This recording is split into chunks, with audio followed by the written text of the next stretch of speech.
C'est comme ça qu'il y a certaines personnes, même lorsque nous prions, les démons, si seulement ils pouvaient parler, ils allaient regarder, dire regarde celui-là. Celui-là aussi il nous chasse, lui. Un orgueilleux comme lui là. Lui c'est le petit frère de notre chef, non? Le diable est le père du mensonge et il est le père de l'orgueil. Devant les hommes, dans la présence de Dieu, tu es là comme un saint, mais en secret.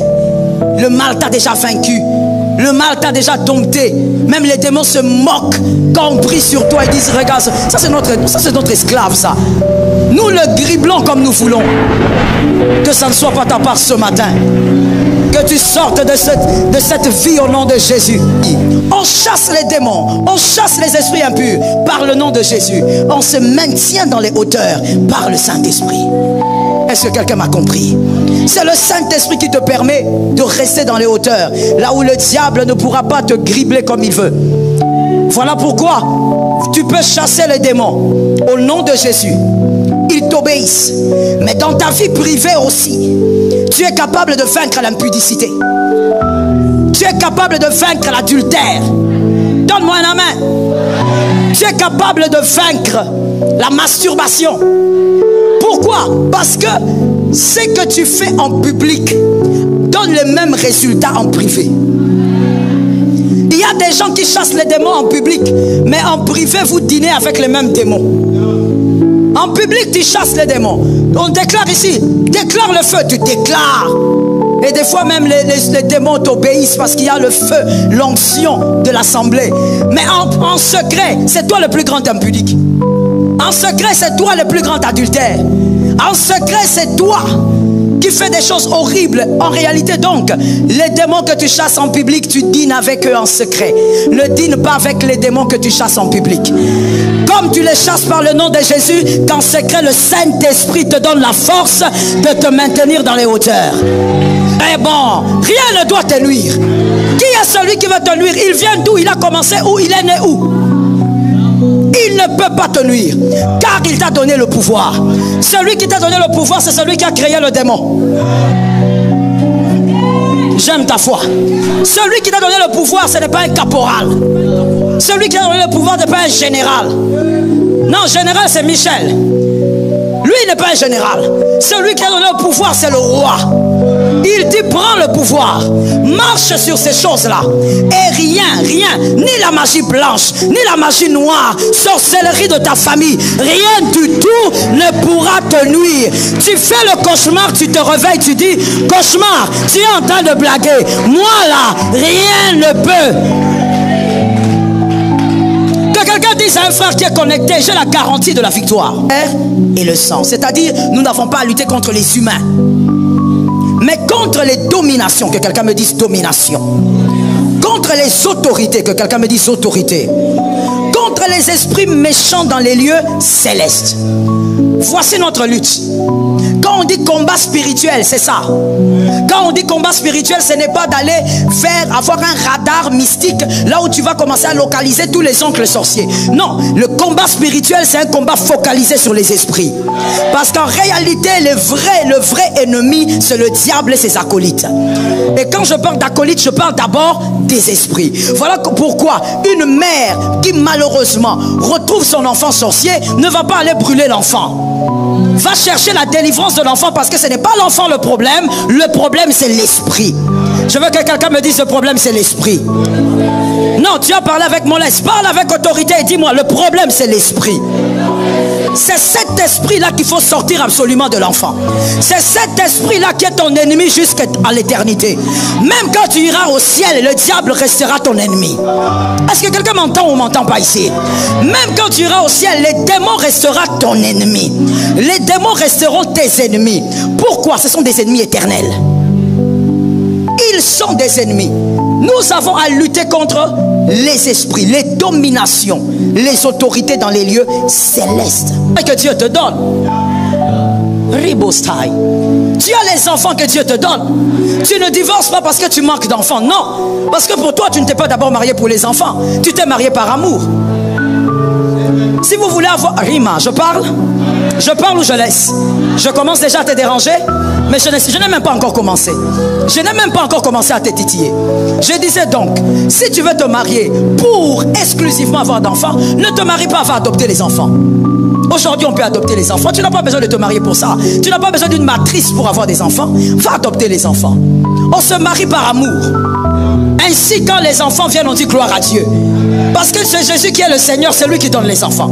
Si les enfants ne viennent pas, on dit aussi gloire à Dieu. C'est Jésus qui est le Seigneur. Ce n'est pas d'abord nos désirs, mais Jésus. Celui qui triomphe de toi, c'est celui-là qui est ton maître. La manière de vivre la semaine, lorsqu'on t'observe, on peut savoir qui a triomphé de toi. Quelles sont tes priorités en vérité? Ce sont ces choses-là qui ont triomphé de toi. Que l'Éternel nous délivre, rituel. Ce mois est le mois de la stabilité dans ces trois dimensions. La stabilité spirituelle, la stabilité émotionnelle et la stabilité matérielle. Nous sommes dans la stabilité spirituelle depuis quelques dimanches. Et aujourd'hui, nous continuons avec la stabilité spirituelle et nous disons, lorsque l'esprit se lève, puisqu'on était en train de parler de l'esprit supérieur le dimanche passé, lorsque l'esprit se lève. Job 32, 8. Job 32, 8 nous rappelle qu'en réalité, en l'homme, c'est l'esprit. C'est-à-dire que tout ce que l'on peut apercevoir, maintenant, là, tout de suite, ce n'est qu'une enveloppe. Mais en réalité, en l'homme, c'est l'esprit. Donc, ton esprit doit être supérieur. Comme on l'avait dit le dimanche passé, ton esprit doit être supérieur. Lorsque ton esprit va vivre sa supériorité, c'est là que l'équilibre humain va se replacer. L'équilibre selon Dieu, évidemment.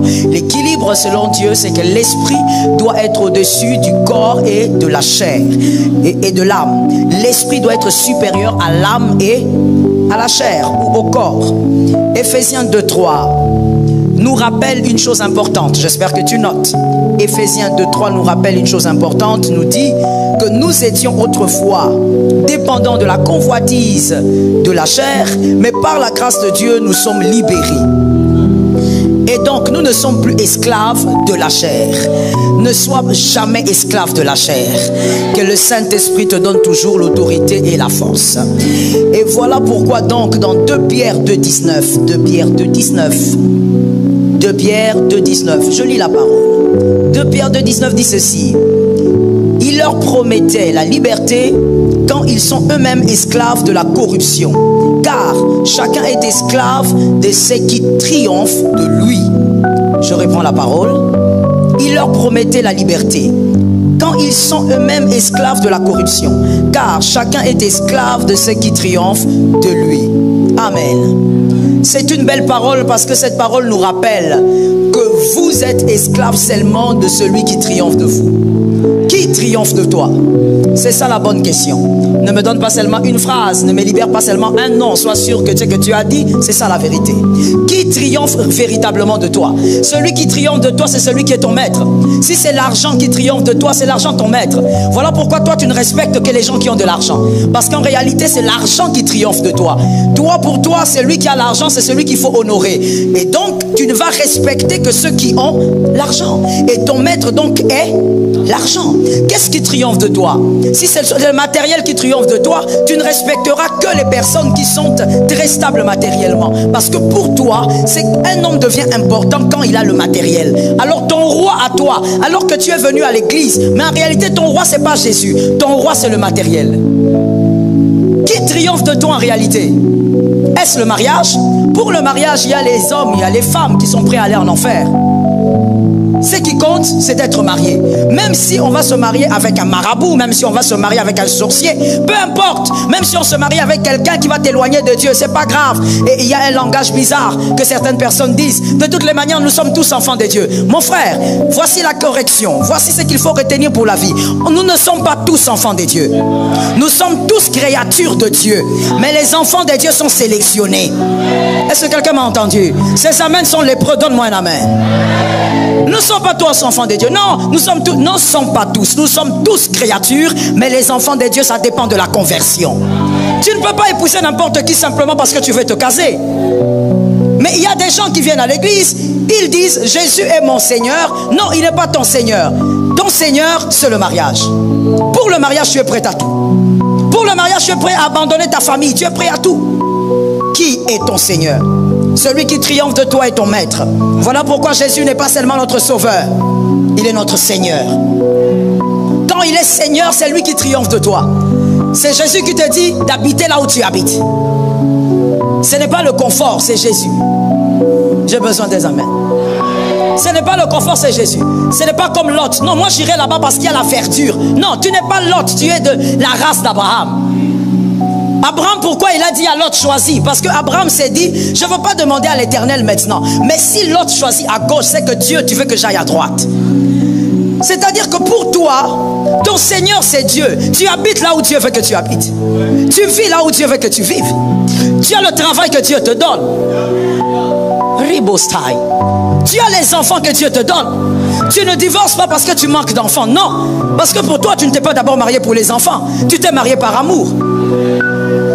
Si vous voulez avoir... Rima, je parle ou je laisse? Je commence déjà à te déranger? Mais je n'ai même pas encore commencé. Je n'ai même pas encore commencé à te titiller. Je disais donc, si tu veux te marier pour exclusivement avoir d'enfants, ne te marie pas, va adopter les enfants. Aujourd'hui, on peut adopter les enfants. Tu n'as pas besoin de te marier pour ça. Tu n'as pas besoin d'une matrice pour avoir des enfants. Va adopter les enfants. On se marie par amour. Ainsi, quand les enfants viennent, on dit gloire à Dieu. Parce que c'est Jésus qui est le Seigneur, c'est lui qui donne les enfants. Si les enfants ne viennent pas, on dit aussi gloire à Dieu. C'est Jésus qui est le Seigneur. Ce n'est pas d'abord nos désirs, mais Jésus. Celui qui triomphe de toi, c'est celui-là qui est ton maître. La manière de vivre la semaine, lorsqu'on t'observe, on peut savoir qui a triomphé de toi. Quelles sont tes priorités en vérité? Ce sont ces choses-là qui ont triomphé de toi. Que l'Éternel nous délivre. Lorsque l'esprit s'élève, on arrive à vaincre le combat spirituel.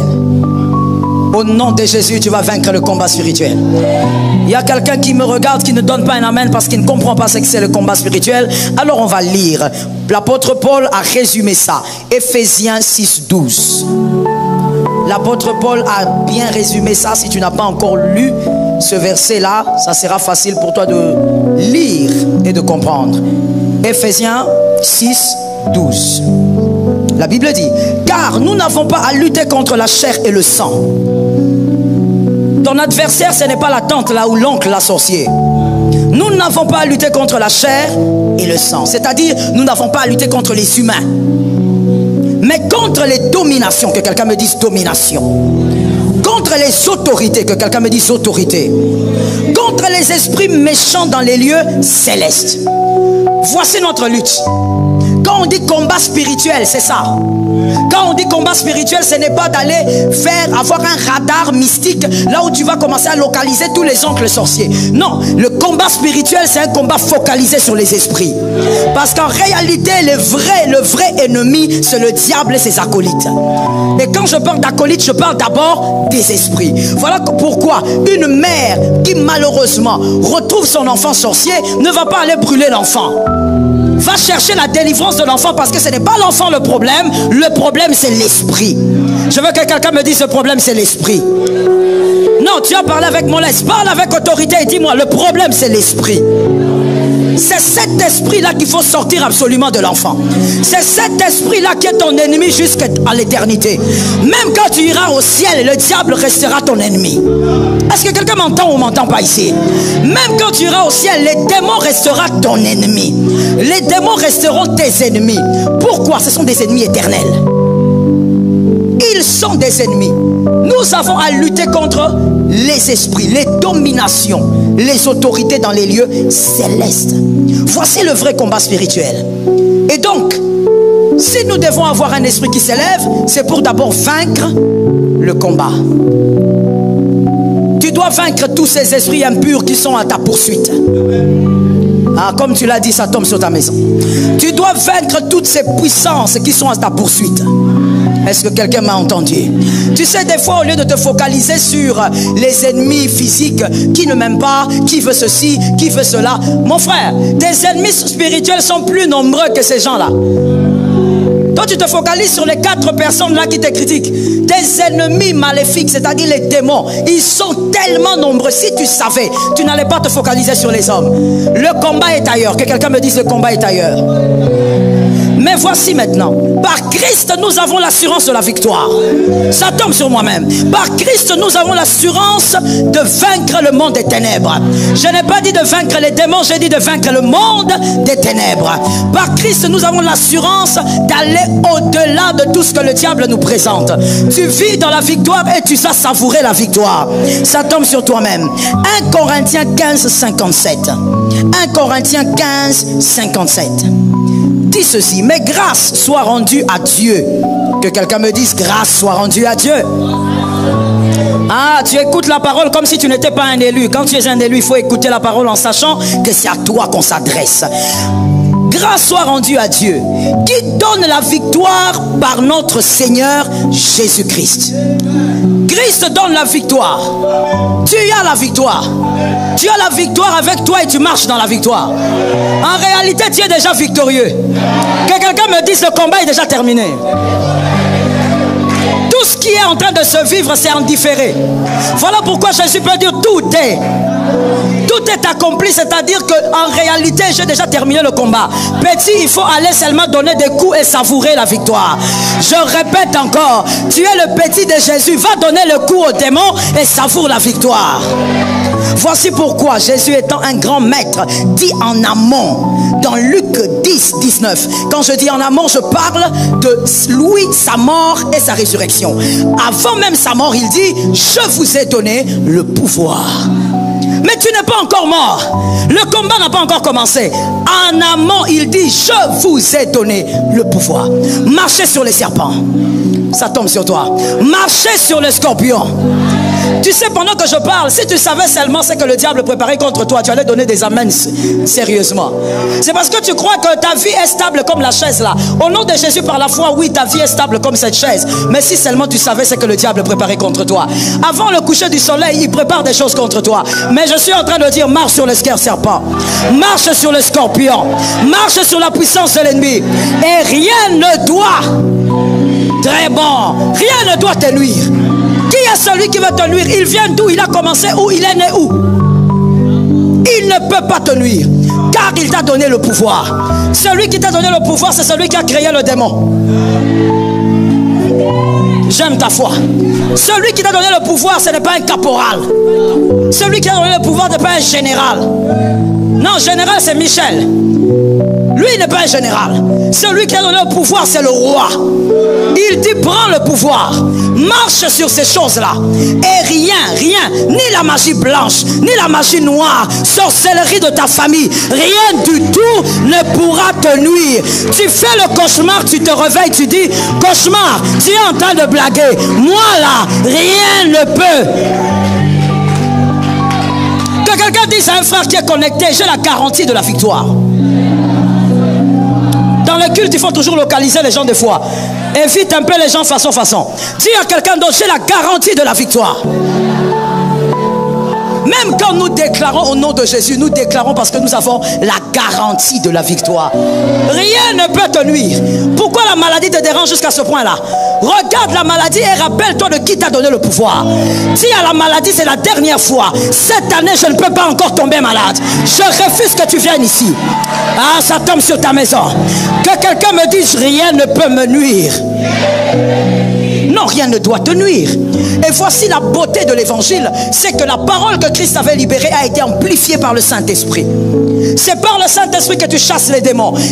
C'est par le nom de Jésus que tu chasses les esprits impurs. Et c'est par le Saint-Esprit que tu te maintiens dans les hauteurs. Est-ce que quelqu'un m'a entendu? Tu chasses les démons de ta famille ici. Quand tu rentres à la maison, la nuit quand tu dors, les démons viennent pour essayer de te traumatiser. Parce que toi tu as chassé les démons. Mais quand ils arrivent, ils trouvent ton esprit supérieur. Parce que le Saint-Esprit est là. Retiens pour la vie. On chasse les démons, on chasse les esprits impurs par le nom de Jésus. On se maintient dans les hauteurs par le Saint-Esprit. Est-ce que quelqu'un m'a compris? C'est le Saint-Esprit qui te permet de rester dans les hauteurs, là où le diable ne pourra pas te gribler comme il veut. Voilà pourquoi tu peux chasser les démons au nom de Jésus. Ils t'obéissent. Mais dans ta vie privée aussi, tu es capable de vaincre l'impudicité. Tu es capable de vaincre l'adultère. Donne-moi un amen. Tu es capable de vaincre la masturbation. Pourquoi? Parce que ce que tu fais en public donne les mêmes résultats en privé. Il y a des gens qui chassent les démons en public, mais en privé, vous dînez avec les mêmes démons. En public, tu chasses les démons. On déclare ici, déclare le feu, tu déclares. Et des fois même les démons t'obéissent parce qu'il y a le feu, l'onction de l'assemblée. Mais en secret, c'est toi le plus grand impudique. En secret, c'est toi le plus grand adultère. En secret, c'est toi qui fais des choses horribles. En réalité, donc, les démons que tu chasses en public, tu dînes avec eux en secret. Ne dîne pas avec les démons que tu chasses en public. Comme tu les chasses par le nom de Jésus, qu'en secret, le Saint-Esprit te donne la force de te maintenir dans les hauteurs. Ne sois pas celui qui chasse les démons en public et dans le secret qui est hypocrite. Dans le secret, tu as une vie d'hypocrite. Tu as une vie d'un voleur, la vie d'un menteur. Tu es orgueilleux comme pas possible. On croirait que le Congo t'appartient. Tu es orgueilleux à un niveau où on se pose des questions. Ton orgueil vient de quoi? Tu te sens tellement high. Tu te sens tellement haut. Quand tu es assis là, tu te sens tellement élevé. Tout le monde est en bas. Parce que tu as quoi, mon frère? Celui qui détient la vie, c'est l'homme de Galilée. Que tu aies des buildings ou pas, il y a un seul qui peut te mettre dans la tombe. Cet amen me dérange, donne-moi un amen. Il y a un seul qui décide. S'il décide aujourd'hui, nous tous nous allons passer autour de ton cercueil. Il n'y a qu'un seul qui fait de toi et de moi petit et très petit. C'est l'homme de Galilée. Alors je dis à quelqu'un, les démons que tu chasses en public, que ces démons-là, tu arrives aussi à les chasser en secret. Ne vis pas dans l'hypocrisie alors que tu chasses les démons en public. Ne vis pas dans le mensonge alors que tu chasses les démons en public. Sois vainqueur en public comme dans les secrets. C'est comme ça qu'il y a certaines personnes, même lorsque nous prions, les démons, si seulement ils pouvaient parler, ils allaient regarder et dire, regarde celui-là. Celui-là aussi il nous chasse, lui. Un orgueilleux comme lui là. Lui c'est le petit frère de notre chef, non? Le diable est le père du mensonge et il est le père de l'orgueil. Devant les hommes, dans la présence de Dieu, tu es là comme un saint, mais en secret. Le mal t'a déjà vaincu. Le mal t'a déjà dompté. Même les démons se moquent quand on prie sur toi. Ils disent, regarde, ça c'est notre esclave, ça. Nous le griblons comme nous voulons. Que ça ne soit pas ta part ce matin. Que tu sortes de cette vie au nom de Jésus.